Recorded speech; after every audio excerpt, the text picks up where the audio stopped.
Hi friends, welcome to my channel. On request and demand, I'm going to post few videos on exclusive detailed fabric painting on Tanju style designs, especially cute little Krishna face painting. So let's get started with what are the materials required for the same. So let me first share the materials required for the same. The first and foremost is the fabric. You can go with any kind of fabric material for that matter. It can be a cotton fabric. In case if you are going to use a cotton fabric, please see to it that you remove the starch. How do we remove the starch? Just soak it in water for some time and then rinse it, wash it and put it for drying. Once the fabric is dried, iron the fabric and then you can trace the design and continue the painting. On the other hand, in case if you are going to paint the design on a synthetic fabric, there is no need for you to wash it, but straight away you can paint it on top of it.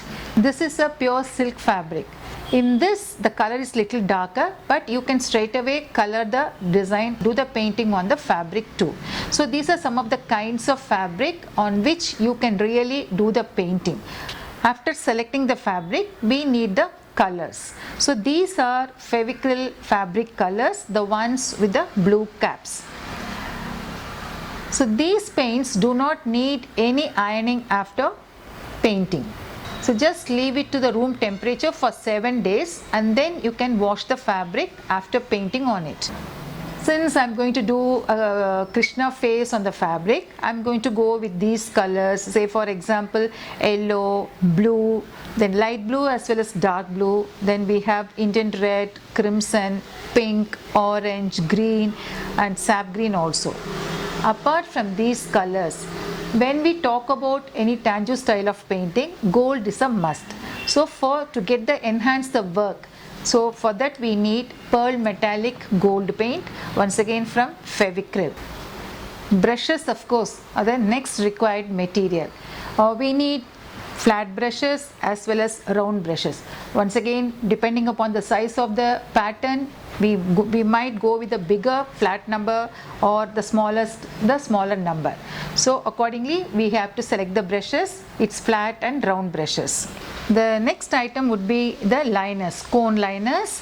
One will be gold, the other one will be black. As far as the gold is concerned, in Tanjore painting we normally do the gold work, right? So on top of that, to enhance the work, to create an embossing effect, we go with the gold liner work. So for that we need the gold liner, 3D gold outliner. Then for the outlining of the entire picture, it is black of course. So this is also required for the painting. Without the stones, the Tanjore painting is not completed. So we have to fix stones, red, green and blue, white stones are also used. So for fixing the stones, we use fabric glue. These are the stones for the painting.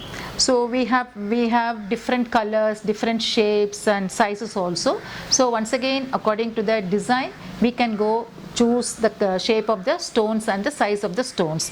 These are readily available in the market. You can source for it. Last but not the least is the embroidery frame and the yellow carbon or the black carbon or the white carbon for tracing the design. So I request you all to get ready with the materials, and the next episode we will be starting the painting. So bye bye, take care and we'll meet you all soon